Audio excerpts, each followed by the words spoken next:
Hello and welcome to our next episode of The Outstanding Person. In this series, we will discover the stories of everyday's heroes and heroines who inspire and uplift the society. Today, it is a great honor to welcome India's one of the legend, Major General Manoj Tiwari. Now, let me introduce Major General Manoj Tiwari.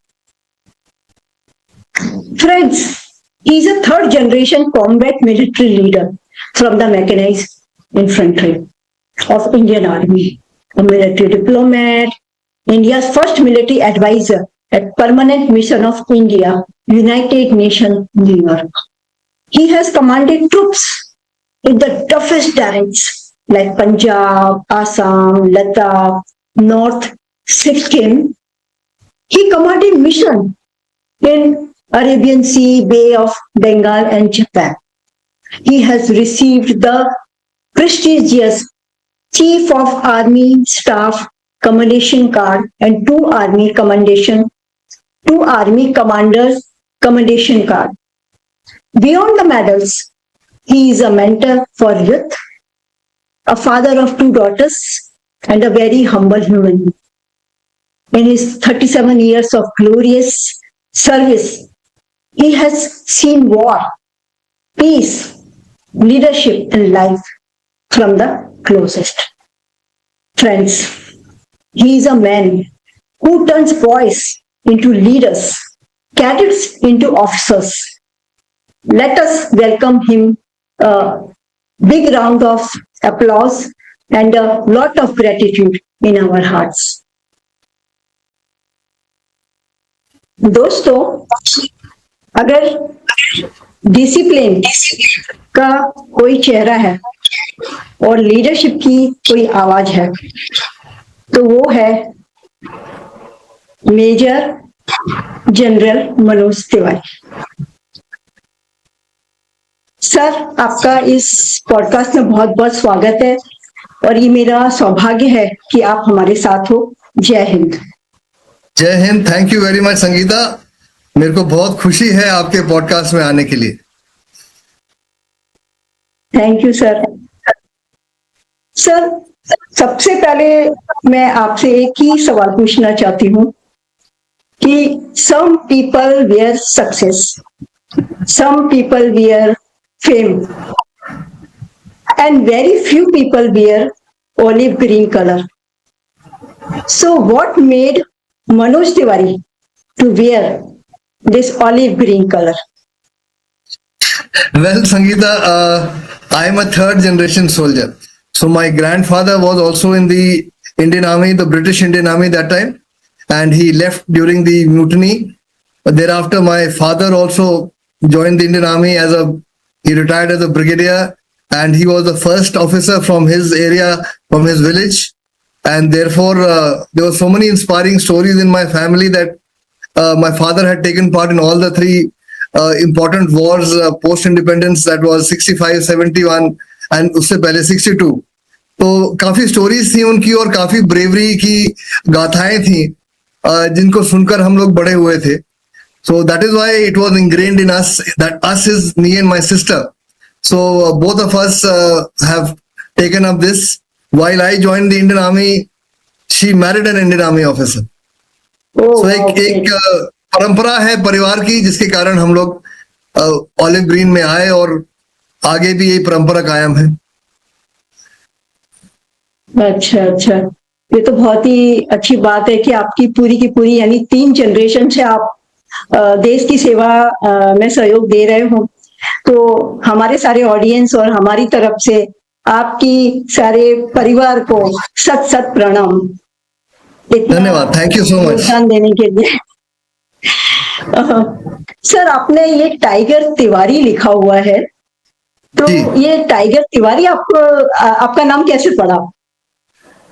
Sangeeta जी, देखिए, बचपन में मेरे father क्योंकि Madras regiment में थे, तो Madras regiment में boxing का बड़ा शौक होता है और बॉक्सिंग के अलावा बाकी गेम भी खेलते हैं, लेकिन बॉक्सिंग खास पसंद आता है. तो मेरे फादर ने मेरे को बहुत छोटे पने में, मैं 7-8 साल का था या उससे पहले भी, उन्होंने मेरे को बॉक्सिंग टीम में डाल दिया था। और लोग मेरे को प्यार से टाइगर तंबी कहते थे, क्योंकि तंबी मतलब तमिल में छोटा भाई होता है, और टाइगर क्योंकि मैं बहुत जोश से खेलता था, बहुत जोश से लड़ता था। तो बचपन में मेरा नाम टाइगर तंबी पड़ गया बॉक्सिंग करते करते। फिर जब थोड़ा बड़े हुए, जूनियर नेशनल्स खेलने लगे, तो फिर वो रिंग में नाम मेरा टाइगर तिवारी पड़ गया। और फिर जब फौज में आए तो फिर ऐसे कुछ कारनामे किए, ऐसे कुछ हरकतें की, जिसके कारण वो एक रेपुटेशन बन जाता है कि सांप तो टाइगर की तरह है। और उसके बाद से फिर वो टाइगर तिवारी नाम ऐसा चढ़ गया कि मनोज तिवारी बहुत कम लोग जानते हैं मेरे को। Even internationally when I had gone for various international missions, there also, because tiger is easier to call rather than pronounce Manoj. So most of my people, most of my peers, my seniors, everybody used to call me Tiger only. So एक आदत सी पड़ गई है, तो अब तो ये नाम मेरे नाम में शामिल हो गया है, तो लोग ज्यादातर मेरे को टाइगर तिवारी ही कहते हैं। तो that is how it got stuck. Tiger एक एटीट्यूड है। जी जी, एब्सोल्युटली। जो कि उसके वो उसी के लिए फेमस है, उसी स्किल के लिए वो जाना जाता है। तो इसीलिए जी, आपका एब्सोल्युटली। जोश वगैरह देख करके आपका नाम टाइगर, उन्होंने बहुत अच्छा नाम दिया है वैसे। Thank you very much, thank you very much. और मैं कोशिश करता हूं कि उस नाम तक अपने आप को कायम रख सकूं। अपना हर काम में ऐसे करता हूं कि एक मिसाल बने, खासकर यूथ के लिए। तो मैं चाहता हूं कि जो हमारा यूथ है वो भी एक एटीट्यूड होता है, जो कि अच्छा काम कीजिए, तगड़ा काम कीजिए, किसी से डरिए मत, और हमेशा सच का साथ दीजिए। That is what I intend to propagate to the youth. So I'm quite happy with this name. Yes, we also love this. Thank you very much. Sir, olive green, it is not just a color, it is a emotion of all Absolutely. the Indians. Yeah. So, जब आपने first time अपना uniform पहना था, यानी वो the uniform first time and the last time in your service, तो what were your emotions? I want to know that. That is a very interesting question, Sangeeta ji. सबसे पहले तो मैं आपको शुरुआत करता हूं कि जब मैंने पहली बार शायद यूनिफॉर्म पहना था, तो बहुत छोटा था। किसी ना किसी नाटक में या किसी ना किसी प्ले में हमेशा मेरे को जब भी कुछ होता था, तो मैं हमेशा कुछ ना कुछ यूनिफॉर्म पहन के ही स्टेज पे जाता था। मेरे को अपने बचपन की चीजें याद हैं, कुछ फोटोग्राफ्स हैं जो मैंने बचपन में पार्ट लिए थे ड्रामाज में। तो खैर वो तो एक जज्बा था जो बचपन से मेरे अंदर था। लेकिन सबसे पहली बार जब मैंने एक्चुअल जब फौज को ज्वाइन किया, इंडियन मिलिट्री एकेडमी को ज्वाइन किया 1986 में, आई थिंक जनवरी 1986 में, तो पहली बार जब हमने ऑथराइज तौर पे जो यूनिफॉर्म पहना था, उस यूनिफॉर्म का मेरे को इतना गर्व था कि मेरे को याद है कि ट्रेनिंग के पहले दिन हमको रिपोर्ट करना था वो यूनिफॉर्म पहन के, और रात भर मैंने उस यूनिफॉर्म को ठीक ठाक किया था, उसको अच्छे से प्रेस किया था, अच्छे से चमकाया था। और एक ऐसा फितूर था मेरे अंदर कि ये जिंदगी भर ये मेरी जिंदगी है, और मैं कभी भी इसको पहनूंगा तो बड़े गर्व से पहनूंगा, बड़े शान से पहनूंगा। So it was a very emotional moment for me, and I remember the first time that I wore that uniform, I felt like a robo. मतलब Oh, wow. बदन में एकदम से ताकत सी आ गई थी, एकदम से चेस्ट ऊपर हो जाता है, और आंखों में एक प्राइड आ जाता है, और आप अपने आप को 10 बार शीशे में देखते हो, और बहुत अच्छा लगता है, क्योंकि आपका एक लॉन्ग स्टैंडिंग ड्रीम था जो फौज में आने का और अफसर बनने का, वो एक पूरा हो रहा था उस समय से। तो ये तो था मेरा पहला दिन। और आखिरी दिन मेरा पिछले साल जब मैं रिटायर हुआ अक्टूबर में, 1 अक्टूबर को एज अ मेजर जनरल मैं रिटायर हुआ था 37 इयर्स प्लस की सर्विस करके। तो जब आप 3.5 दशक से ज्यादा आप फौज में कॉम्बैट लीडर के तौर पे रहते हैं, आपने इतनी ऑपरेशंस देखे हैं, आपने इतने कारनामे किए हैं, आपने इतनी चीजें देखी हैं, आपने इंटरनेशनली 3-4 कंट्रीज में सर्व किया है, आपने बहुत कुछ ऐसा किया है जो कि बहुत लोग नहीं कर पाते। और मैं अपने आप को बहुत ही गौरवशाली और बहुत ही लकी महसूस करता हूं कि मेरे को इस देश की इतने लंबे समय तक सेवा करने का मौका मिला. So I am very proud of the fact that मैंने अपने दिलो जान से इस देश की सेवा की है. And for me it has been nation first. और हमारा चेटवुड का जो मोटो था, जो your country comes first always and every time, the men you command come next, and your own safety, welfare and honor comes last, always and every time. तो उस मोटो को लेके मैं जिया हूं और इस बात का मेरे को बहुत गर्व है कि मैंने कभी भी किसी भी वक्त उस मोटो को वायलेट नहीं किया.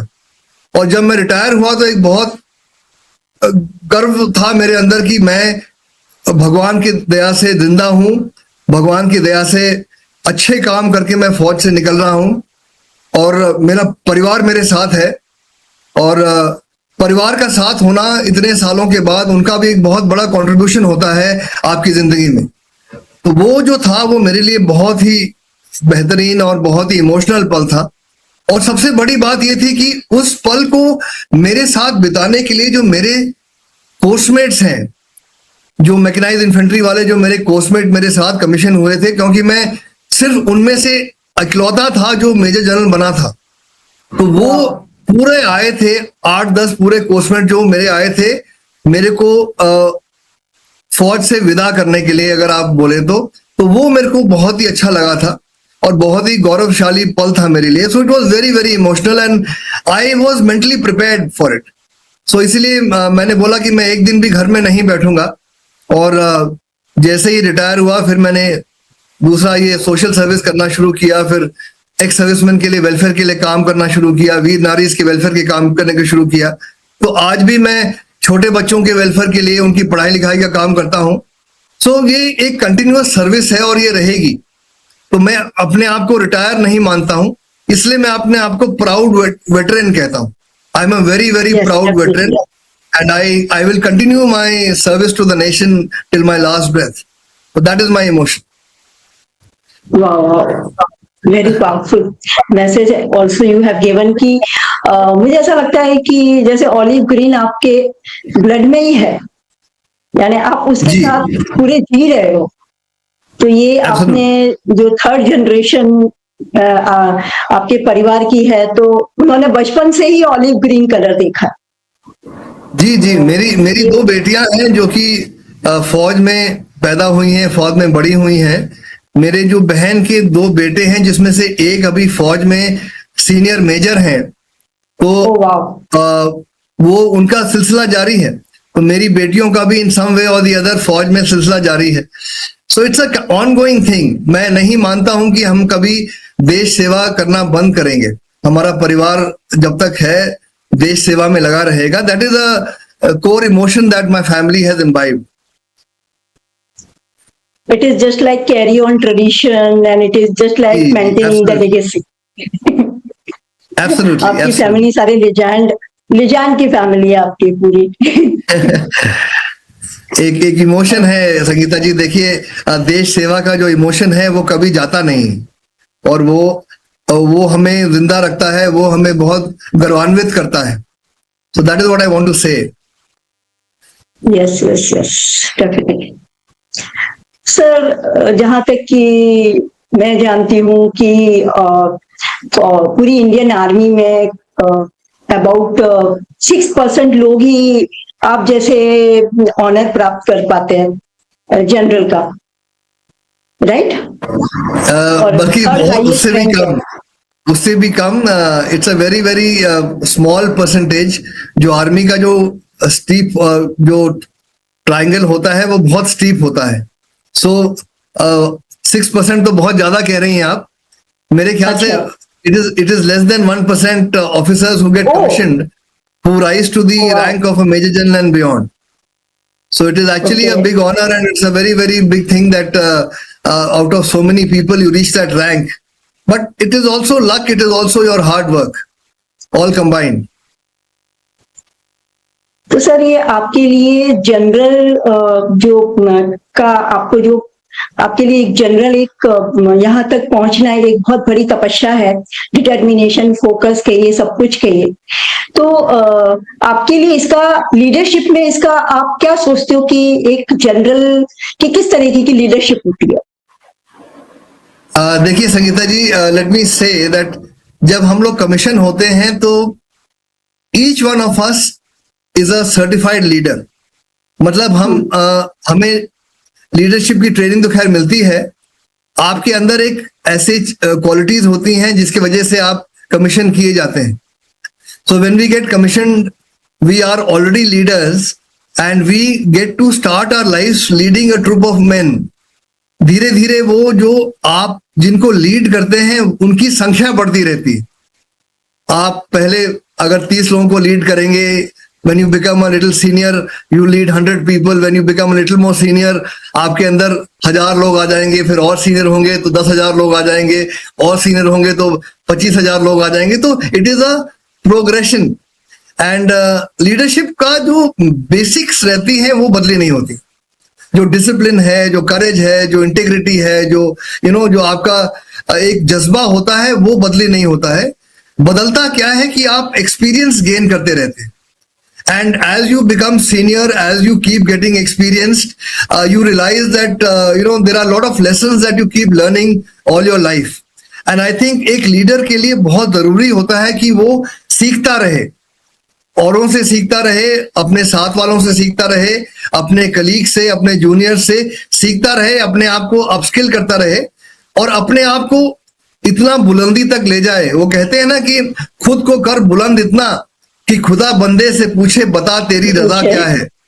सो ये जो है बात, ये एक दिल में होनी चाहिए कि मैं अगर किसी से कोई काम करवाना चाहता हूं तो पहले मैं उस काम को करने लायक होना चाहिए।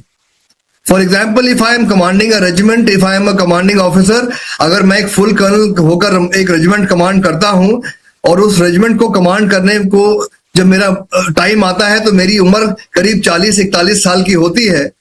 तो 40-41 साल की उम्र में मेरी ये कोशिश रहती है कि मैं फिजिकली, मेंटली, इंटेलेक्चुअली अपने जो कमांड है, जो मेरे अंदर 1000-1500 जो सोल्जर्स होते हैं, ऑफिसर्स होते हैं, उनसे तकरीबन उनके बराबरी कर सकूं और कई चीजों में उनके आगे रह सकूं, तभी वो इंस्पायर होते हैं। सो लीडरशिप इज बेसिकली इंस्पिरेशन। आपके अंदर वो सब होना चाहिए जिसको देखकर आपके जो जवान हैं, आपके जो ऑफिसर्स हैं, आपके जैसे बनने की चेष्टा करें और आंख बंद करके आपके ऑर्डर्स को फॉलो करें, क्योंकि उनको आप पे भरोसा है। तो मैं यही कहता हूं लोगों को कि अगर लीडरशिप का सबसे बड़ा ये डेफिनेशन मेरे लिए ये होता है कि लड़ाई में अगर कोई भी आपके लिए अपनी जान देने को तैयार रहता है विदाउट क्वेश्चन, तो उसको ये भी पता है कि जिस दिन जरूरत पड़ेगी उस दिन मेरे सीओ साहब या मेरा कंपनी कमांडर साहब या मेरा कमांडर साहब मेरे लिए भी अपनी जान देगा। So it is a very mutually kind of a respect kind of situation and trust. तो तभी आप एक अच्छे लीडर बन सकते हैं। सिर्फ बोलने से या अच्छी बातें करने से या सिर्फ कहने से ही आप नहीं बनते हैं। It has to be backed by action. So और ये लोग देखते हैं, आपको दिखाने की जरूरत नहीं पड़ती है। आपका जिंदगी जो है एक खुले शीशे की तरह होता है। इट्स अ क्लियर ग्लास जिसके अंदर एक इतनी पारदर्शिता होती है कि आप चाहे कुछ भी करें, you cannot hide your actual traits. So leadership मेरे लिए एक स्टेट ऑफ माइंड है और ऐसा नहीं है कि हर जगह आप लीडरशिप दिखाएं, हर जगह आप आगे निकले। आपकी पर्सनालिटी से, आपके व्यवहार से, आपकी इंटीग्रिटी से, आपके एक्शन से आपके लीडरशिप की जो क्वालिटीज हैं वो झलकती हैं और उन क्वालिटीज के लिए लोग आपके पीछे आते हैं। तो that is what is the essence of leadership as far as I am concern. वाह, ग्रेट। सर, आपने तो बहुत सारे ऑपरेशंस इंडिया में भी लीड किए, फॉरेन कंट्री में भी लीड किए, तो उसमें आपको बहुत सारे चैलेंजेस आए होंगे। तो ऐसी आप कोई दो हमको यानी चैलेंजेस वाली आप स्टोरी बताएं शॉर्ट में, जहाँ पे आपने आपके लिए भी यानी एक बहुत बड़ा चैलेंज था, लर्निंग था, लेकिन आपने उसको लीड किया, जहाँ पे लाइफ एंड डेथ सिनारियो था। तो संगीता जी, मैं आपको एक्सट्रीम सिचुएशन में बताऊंगा, क्योंकि मैं चाहता हूं कि आप उस बात को समझें, आपके आपके द्वारा यूथ तक ये मैसेज जाए। I will take no names, I will name no countries, but इतना था कि जब मैं बहुत यंग ऑफिसर था, जब मैं सेकंड लेफ्टिनेंट था, तो मेरे को एक स्पेशल मिशन पेट्रोल के लिए एक दूसरे देश में इंसर्ट किया गया था। तो मैं स्पेशल मिशन ट्रूप्स के साथ इस पेट्रोल में गया था, जिसमें कि एक मॉन्क बन के मेरे को भेजा गया था, और उसके लिए मेरे पूरे बाल और आईब्रोज और मूंछ पूरे शेव कर दिए गए थे, और मेरे पास एक दो लोग जो साथ गए थे उनके अलावा और कुछ भी नहीं था। No paper, no pen, no weapon, no nothing. तो हमें करीब 30-35 किलोमीटर अंदर जाकर और कम से कम 1-1.5 महीने वहां पर रहकर और इलाके को ऑब्जर्व करके वापस आना था। And you have to live off the land, यानी कि कोई खाना पीना, आप जहां जाओ वहां आसपास के गांव में जाके कुछ खा पी लो, आप अपने आप कुछ लेके बना के खा पी लो। तो उसके लिए क्या था कि क्योंकि I was mentally attune to that, तो मैं ये जो स्पेशल टास्क है ये कर पाया। और कैसे कर पाया, क्या कर पाया, तैयारी इसके लिए ऑब्वियसली बहुत करनी पड़ती है, इसके लिए मेहनत बहुत लगता है, इसके लिए करेज बहुत चाहिए, इसके लिए एक जुनून चाहिए जो कि आम नागरिक नहीं करेगा। और वो भी एक वॉलंटियर था मैं, तभी मेरे को भेजा गया था। I was specifically asked that if something happens to you then for us you don't exist. So मैं अपने पूरे होशो हवास में उस उस असाइनमेंट पे गया था।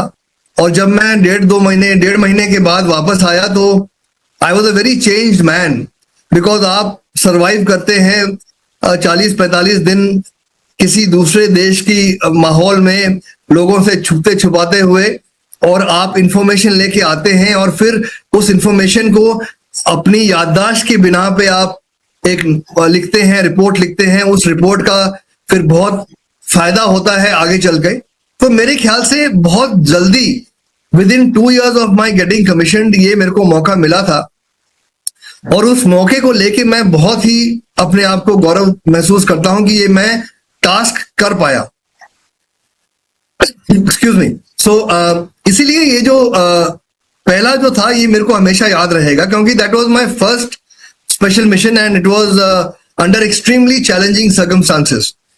और मैं इसलिए कर पाया क्योंकि मेरे को ना तो खाने में, ना रहने में, ना पीने पाने में, पानी किसी भी तरीके का हो, कैसा भी हो, मैं पी लेता हूँ, खाना जो भी हो मैं खा लेता हूँ। तो मेरे को कभी भी किसी चीज की दिक्कत नहीं हुई। कभी कभी तो हमने पेड़ों के छाल खाए हैं, कभी कभी हमने कीड़े खाए हैं, ये खाए हैं, वो खाए हैं। तो हम सरवाइव करते थे इसी बिना पे, ताकि हम ट्रेस ना किए जाए। तो that was I think one of my most memorable operation as a young officer. फिर आपको मैं एक इंसिडेंट बताऊंगा, जब मैं कॉन्गो में यूएन मिशन में था, एज अ कंपनी कमांडर था मैं कंपनी कमांडर था, एक इन्फेंट्री बटालियन के साथ डिप्लॉयड था। और उस टाइम पे मेरी करीब 13-13.5 साल की नौकरी थी। और मैं क्योंकि मैकेनाइज कंपनी कमांडर था, तो मेरे साथ इन्फेंट्री कॉम्बैट व्हीकल्स भी थे, और मेरे साथ बाकी ट्रूप्स भी थे। तो हमें टास्क दिया गया था कि आप एक रोड थी जो कि 1962 की कॉन्गो की लड़ाई में इस्तेमाल की गई थी, जहां पर कि कैप्टन जीएस सलारिया को परमवीर चक्र मिला था। उस रोड को हमने ओपन करना था बाय फुट, और वो जंगल के थ्रू वो रोड थी, और वो रोड इतने सालों से ओपन नहीं की गई थी क्योंकि वहां पे रिबल एरिया था और रिबल फोर्सेस ने वहां पे कैप्चर किया हुआ था। तो यूएन फोर्सेस को बोला गया था कि आप, और यूएन फोर्स यानी कि हम इंडियन ब्रिगेड की पार्ट थे, तो हमें कहा गया था कि आप इस रोड को ओपन करेंगे और आप ऑन फुट करेंगे, बिकॉज वहां पे और कोई तरीका नहीं था। तो करीब 95 किलोमीटर का वो रास्ता था, जो कि कंप्लीट थिक जंगल का रास्ता था, और हम लोगों को ओपन करना था उस रास्ते को। और वो जो इलाका था वो पाकिस्तानी ब्रिगेड के अंडर में था। सो क्योंकि हम इंडिया और पाकिस्तान यूएन में इकट्ठे काम कर रहे थे उस टाइम पे कॉन्गो में, तो मेरे को पाकिस्तानी यूनिट में जाकर उनसे कोऑर्डिनेशन वगैरह करना पड़ता था कि भाई कैसे करना है, क्या करना है। तो वो हमें कहते थे कि आप ये करना क्यों चाहते हैं, आपका इतना ये डिफिकल्ट टास्क है, इतना रिस्की टास्क है, why do you want to do it.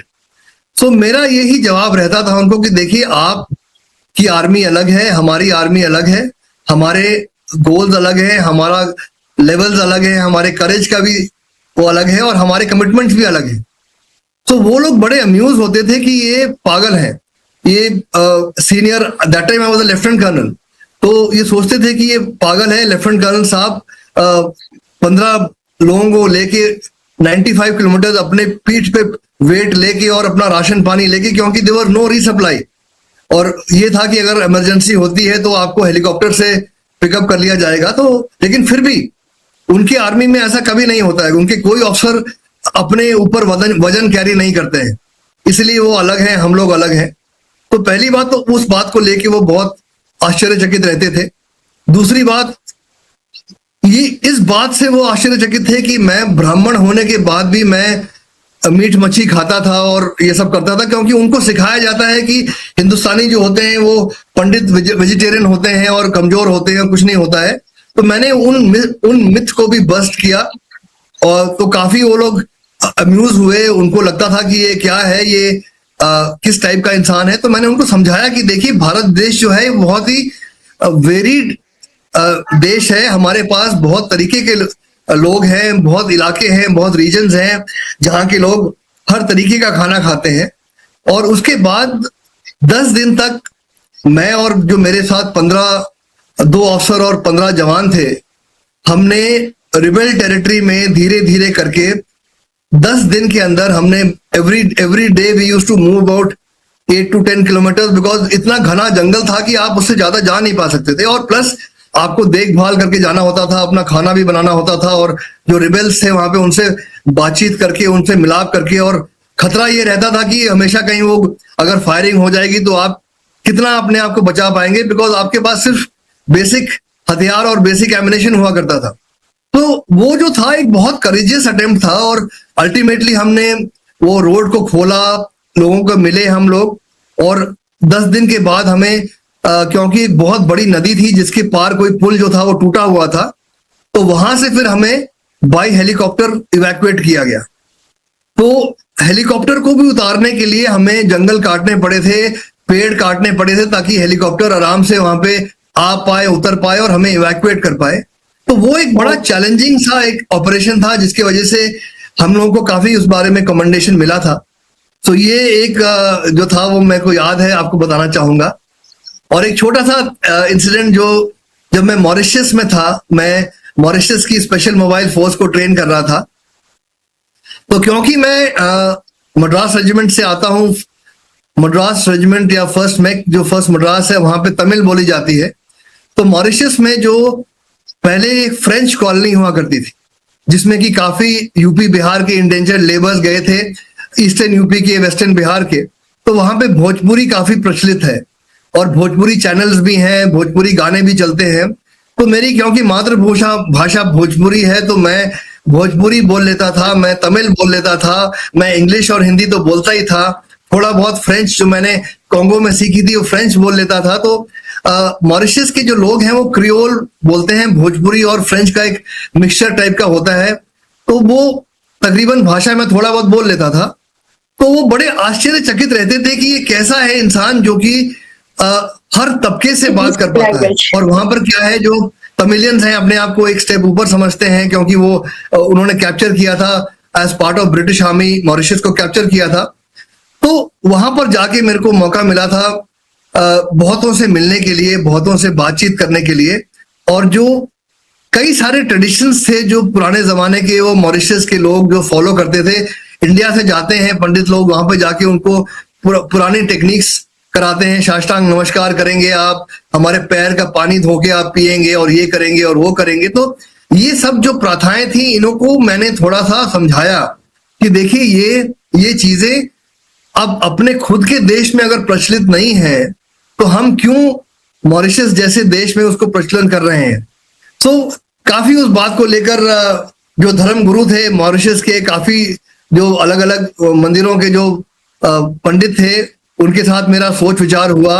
और क्योंकि मैं बाय बर्थ ब्राह्मण हूं और क्योंकि मैं भोजपुरी बोलता था और क्योंकि मैं बाकी भाषाएं बोल लेता हूं, तो काफी लोगों ने मेरी बात मानी और अल्टीमेटली फिर वो धीरे धीरे वो प्रथा जो थी, जो प्राचीन प्रथाएं हैं, वो धीरे धीरे वो मॉरिशस से फिर निकाली गई।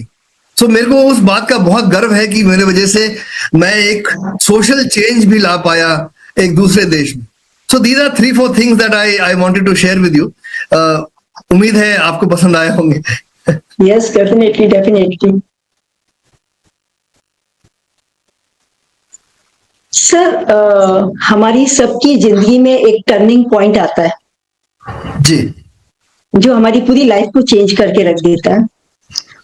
तो आपकी जिंदगी में ऐसा क्या टर्निंग पॉइंट आया जिसने आपको पूरा चेंज कर दिया? संगीता जी देखिए, पूरा चेंज तो नहीं किया, लेकिन टर्निंग पॉइंट जरूर था। और वो टर्निंग पॉइंट था, मैं कहूंगा मेरी जिंदगी का एक हाई पॉइंट था, जब मेरे को अपने देश ने स्पेशली चूज करके पहली बार as a military adviser in the permanent mission of India at New York, जो हमारा यूएन का जो परमानेंट मिशन है इंडिया का, उसमें कोई मिलिट्री एडवाइजर था नहीं। और क्योंकि हमारे सपने हैं कि हम इंडिया सिक्योरिटी काउंसिल का एक मेंबर बने, तो उसके लिए एक मैंडेटरी रिक्वायरमेंट है कि आपका एक मिलिट्री एडवाइजर होना चाहिए, जो कि डिफेंस से होना चाहिए, जो कि मिलिट्री कमिटी होती है, एक मिलिट्री सिक्योरिटी कमिटी कहते हैं, as part of the security council, उसका मेंबर होना चाहिए।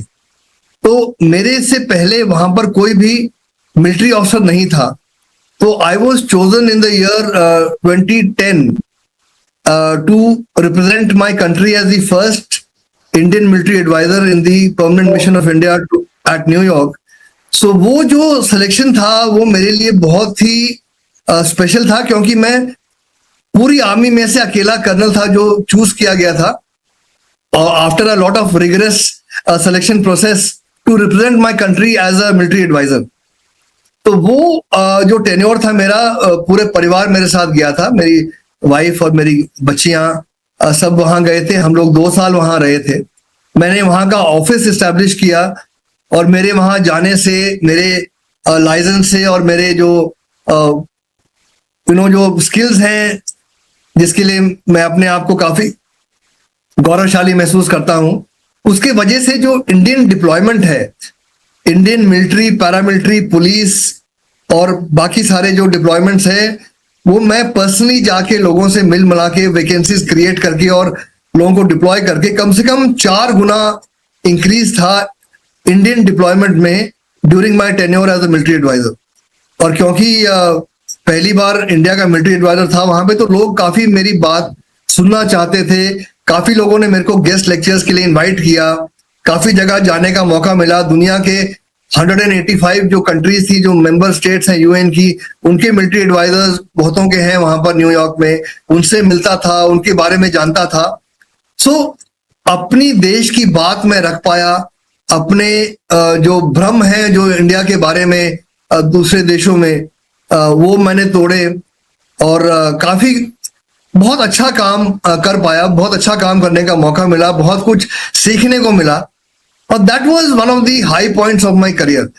But when you said what is the turning point, तो टर्निंग पॉइंट ये भी था कि देखिए, जब कोई चमकता है ना, तो बहुत लोग उस जो चमक है उससे परेशान होते हैं, और वो कोशिश करते हैं कि वो उस चमक को निकाला जाए और लाया जाए नीचे, और हमको वो चमक हमारे ऊपर आए। तो there was a lot of heart burning, there was a lot of problems when I came back. So काफी लोगों ने कोशिश की, काफी चीजें ऐसी हुई जो कि नहीं होनी चाहिए थी।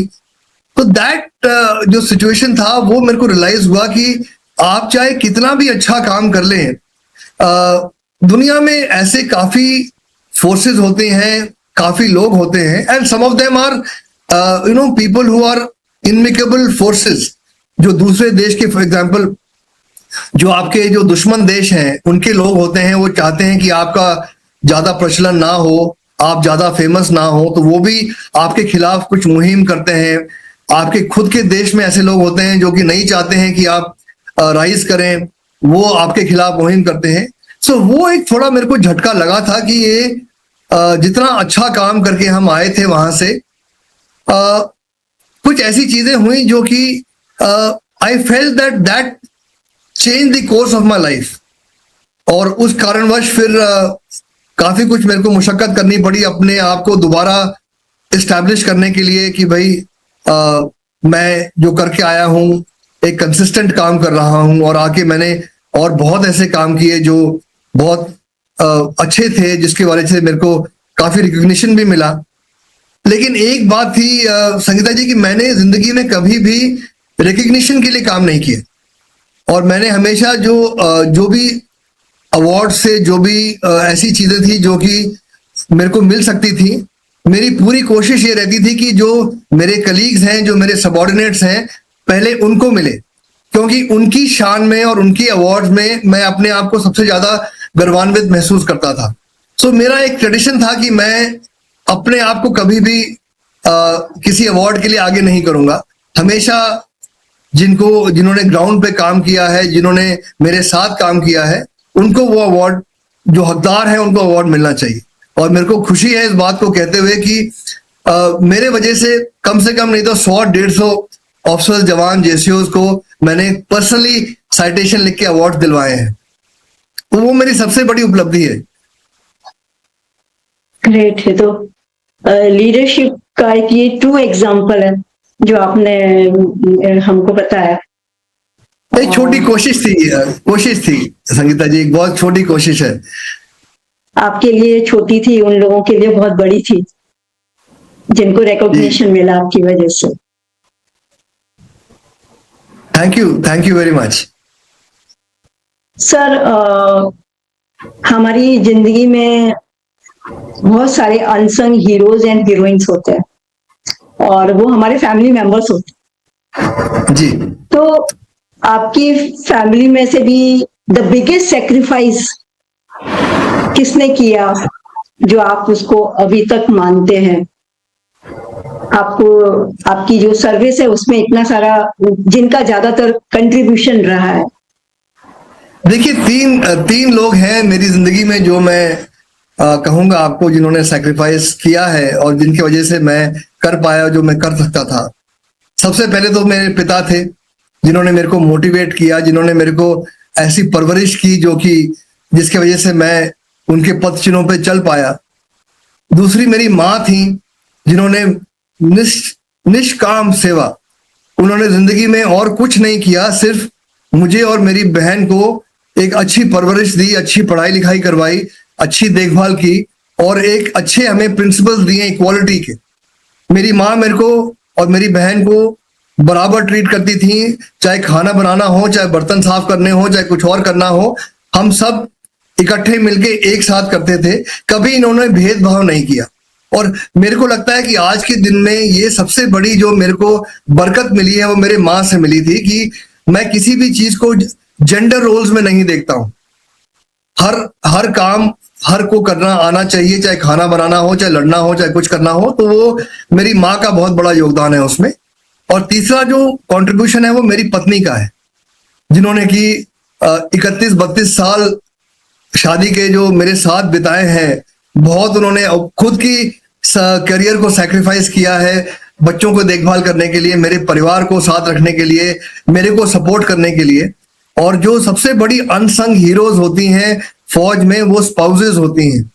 और वो स्पाउसेस इसलिए होती हैं क्योंकि वो they are not paid but they do so much of work in the background. चाहे वो फैमिलीज की काउंसलिंग करना हो, चाहे वो बच्चों का देखभाल करना हो, चाहे जब उनके पति ऑपरेशंस में हो तो कैसे कम्युनिटी को मोटिवेट करके रखना है, कैसे लॉस को झेलना है, कैसे एक दूसरे को संतावना देना है, किसी की मृत्यु पे कैसे जाकर अपने आप को सॉलिडारिटी दिखानी है।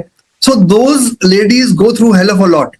और उनका जो एक्नॉलेजमेंट है वो मैं आपके माध्यम से करना चाहूंगा कि एवरी फौजी wife go through a lot, and we as soldiers we always consider our spouses as our major force multipliers, क्योंकि वो हमको वो सपोर्ट दे पाती हैं, इसलिए हम अपना जो जान है वो देश के नाम कुर्बान कर पाते हैं.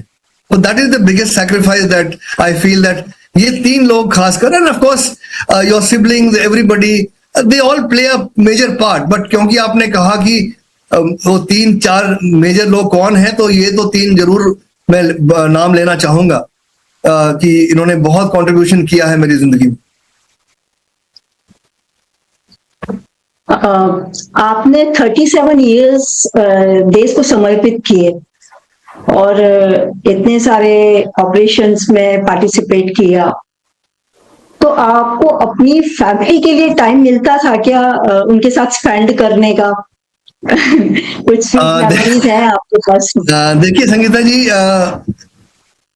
It is not the ideal situation. मैं आपको ये आप भी जानती हैं, it is not an ideal situation. But होता क्या है कि इट इज अ कमिटमेंट. जब आप शादी करते हैं तो आप एक दूसरे से ये ये बातचीत करते हैं कि आप किस प्रोफेशन में हैं और आपका जिंदगी कैसे होने वाला है. But nothing prepares you for what you have to face. तो धीरे धीरे आप इस बात को समझते हैं और आप आपका जो परिवार है, it extends beyond your immediate family. The unit is your parivar, the where you are, that is your parivar. आपका जो ऑर्गेनाइजेशन है वो आपका परिवार है. तो चाहे फिजिकली आप एक साथ ज्यादा ना हो पाए, लेकिन जब भी आप मिलते हैं तो वो जो क्वालिटी ऑफ जो मुलाकात है वो काफी अच्छी होती है. एंड एक जोश और जज्बा होता है जो कि एक दूसरे को आपको हमेशा यू आर कनेक्टेड. पहले हम लोग चिट्ठियां लिखा करते थे, अब तो खैर मोबाइल आ गए हैं तो लोग मोबाइल पे बात करते हैं, वीडियो कॉल्स करते हैं. लेकिन पहले जमाने में हम लोग चिट्ठियां लिखे करते थे, और वो चिट्ठियां चाहे दिन में एक बार लिखें चाहे दिन में 2 बार लिखें. फोर्सेस लेटर होता था जो कि पहुंचता था 8-10 दिन में, लेकिन हम लोग हर रोज चिट्ठी लिखते थे. So the communication was never lost. It was like you are always talking to each other. And एक टेलीपैथी होती है. हम लोग एज सोल्जर्स अपने साथ हमेशा एक फोटोग्राफ कैरी करते हैं, कुछ यादें कैरी करते हैं अपने साथ. तो वो जब आपको फ्री टाइम मिले, जब आप जहां पर भी किसी भी डिफिकल्ट ऑपरेशन में हैं, आप थोड़ा देख लेते हैं, थोड़ा बातचीत कर लेते हैं, तो वो टेलीपैथिकली जो बातें कन्वे हो जाती हैं वो ऑटोमेटिकली आपको फील होती हैं. सो प्रत्यक्ष रूप पे बेशक आप you don't get to meet very often, but ऐसा नहीं है कि आप नहीं मिल पाते हैं. More so when you are young, maybe the time that you are deployed in operations is much more. As you get senior, तो धीरे धीरे जब आप ऑपरेशनल रोल से बाहर निकल आते हैं, फॉर एग्जांपल एक बार आपने 20-22 साल की सर्विस कर ली है और अपना यूनिट कमांड कर लिया है, उसके बाद आपको अलग अलग रोल्स होते हैं जिसमें कि इतनी ज्यादा डिप्लॉयमेंट्स नहीं होती हैं, and the field and peace posting are taken care. So धीरे धीरे आपको मौका मिल जाता है साथ रहने का. और जब आप साथ नहीं हैं तो परिवार, जैसे मैंने बोला कि एक एक्सटेंडेड फैमिली है, तो कोई ना कोई आता जाता रहता है, कोई ना कोई मिलता मिलाता रहता है, तो you are never alone. So I guess that is the best thing that I can tell you, that आप अकेलापन महसूस नहीं कर पाते हैं because you are so connected. Otherwise you don't feel alone. Soul to soul. जी जी जी, एब्सोल्युटली. सर, आपको तो बहुत सारे अवार्ड्स मिले हैं, रिकॉग्निशन मिला है. Chief of army staff commendation card, army commander commendation card, ये बहुत सारी चीजें आपके इसमें शामिल हैं. तो beyond this medals and recognition, who is Manoj Tiwari? देखिए Sangeeta ji, I will be very honest with you. Beyond all this medals and beyond all the rank, Manoj Tiwari is a very sincere soldier. Manoj Tiwari is a very disciplined soldier. Manoj Tiwari is a very conscientious soldier.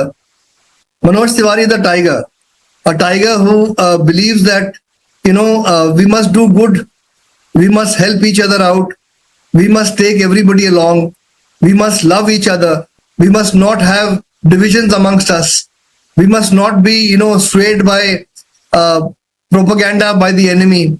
We must work towards the betterment of the nation. We must teach our children good manners. As a Tiger Tiwari that I am called today, I am focusing on foundational literacy and numeracy for young children. I have joined an NGO which looks after that.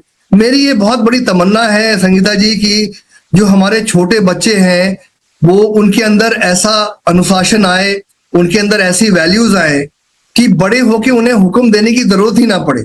वो खुद अपने देश की भलाई, अपने परिवार की भलाई, अपनी सोसाइटी की भलाई, अपनी सोसाइटी की सिक्योरिटी, सेफ्टी, अपनी देश की रक्षा, ये भावना ऑटोमेटिक होनी चाहिए। And this is my task for my self कि जब तक मैं जिंदा हूं मैं इस भावना से जीऊंगा और बहुत ही ग्रैटिट्यूड में जीता हूं मैं कि भगवान ने मेरे को बहुत दिया है और अगर उसका एक छोटा सा भी हिस्सा मैं ट्रांसफर कर पाऊं आज के यूथ के अंदर या छोटे बच्चों के अंदर तो मैं अपने आप को बहुत ही कंटेंट फील करूंगा, बहुत ही गर्वान्वित फील करूंगा और कोई चीज मेरे लिए मायने नहीं रखता है।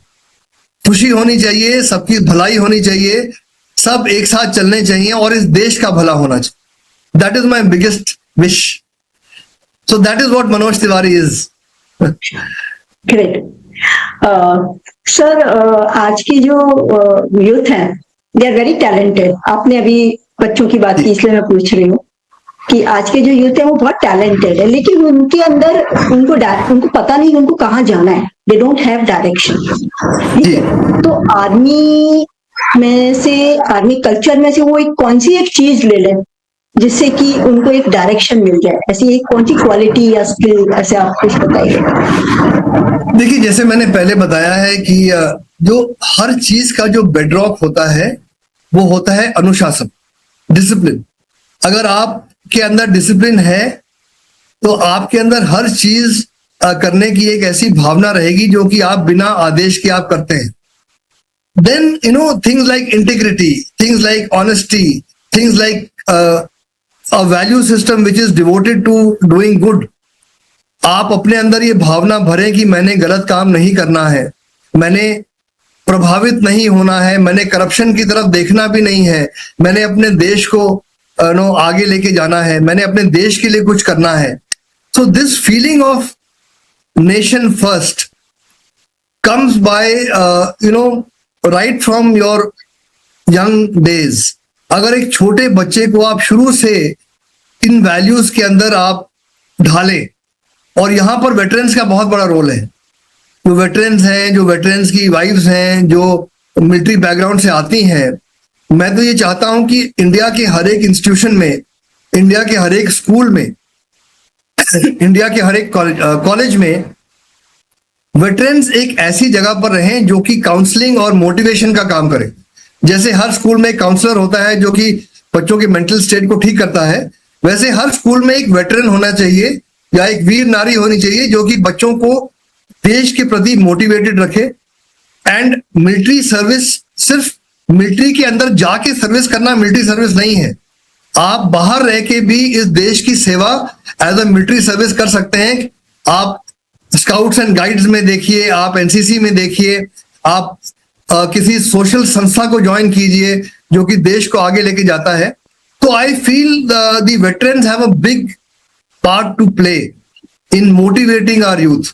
एंड हमारे इकोसिस्टम का एक बहुत ही बड़ा हिस्सा है जो कि अनटैप्ड है, वो है वेटरन्स और वीर नारीज। और मेरी कोशिश ये रहती है कि जहां भी हो सके मैं वेटरन्स को और वीर नारीज को लाता हूं और उनको एम्प्लॉयमेंट दिलाता हूं ताकि वो जहां पर भी हैं वो अपना रोल प्ले कर सके। It's a very very small role but it's a very important role. तो मेरे हिसाब से ये जो फौजी अनुशासन है, फौजी डिसिप्लिन है, फौजी वैल्यूज हैं, ये यूनिवर्सल है और अगर आप इनको फॉलो करेंगे तो आप जिंदगी में नहीं, आपकी लाइफ में कभी कोई दिक्कत नहीं आएगी। सर बस अब एक लास्ट क्वेश्चन आपसे पूछना चाहती हूँ कि अगर आपको एक मैसेज देना है 1.4 बिलियन हिंदुस्तानियों को तो आपका वो मैसेज क्या रहेगा? देखिए, मेरा हमेशा से ये देश के यूथ को खासकर, और प्लस अब आपने कहा कि 1.4 बिलियन जो बाकी भी हिंदुस्तानी हैं, उनको यही मैसेज है कि देखिए, देश सर्वोपरि है। That is the first point, nation first, always and every time. So आपका जो एफर्ट है, चाहे आप किसी क्षेत्र में काम कर रहे हैं, चाहे आप किसी उम्र में हो, चाहे आप किसी भी स्पेशलिटी में हो, आप अगर उस भावना को अपने अंदर केंद्रित कर लें कि मैंने अपना दिन का कुछ समय, घंटा, 1.5 घंटा, 2 घंटा इस देश के लिए किसी कार्य में मैं लगा हूं, तो वो जो आपका पर्सनल टाइम है 1-1.5 घंटे का, 2 घंटे का, उसके वजह से इस देश को काफी प्रगति हो सकती है इस देश की। और मेरा मैसेज यूथ को हमेशा ये रहता है कि आप जो भी करें, जैसा भी करें, इस देश से गद्दारी ना करें, इस देश के लिए काम करें, साथ में रहें, मिलके रहें, अपने आप को एक स्ट्रॉन्ग नेशन बनाएं। और हमारी स्ट्रेंथ हमारे डाइवर्सिटी में है। So there has to be respect for each other. There has to be unity in diversity. There has to be love for the nation. So ये जो भावना है वो सबसे सर्वोपरि है. And my final state is this only, that nation first, always and every time.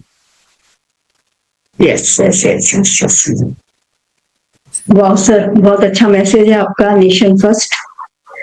और आज आपने देश की तो सेवा की ही है, लेकिन जो भी यंगस्टर आपका ये पॉडकास्ट सुनेंगे यूट्यूब पर, तो आप उनकी भी सेवा कर रहे हैं, यूथ की भी सेवा कर रहे हैं। तो बहुत बहुत धन्यवाद आपका इस पॉडकास्ट में आने के लिए, अपना एक्सपीरियंस शेयर करने के लिए, अपना कीमती समय देने के लिए।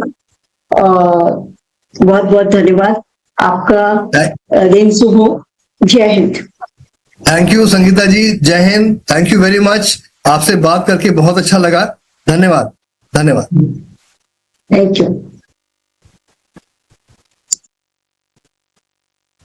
Thank you, audience, for giving us your patience listening.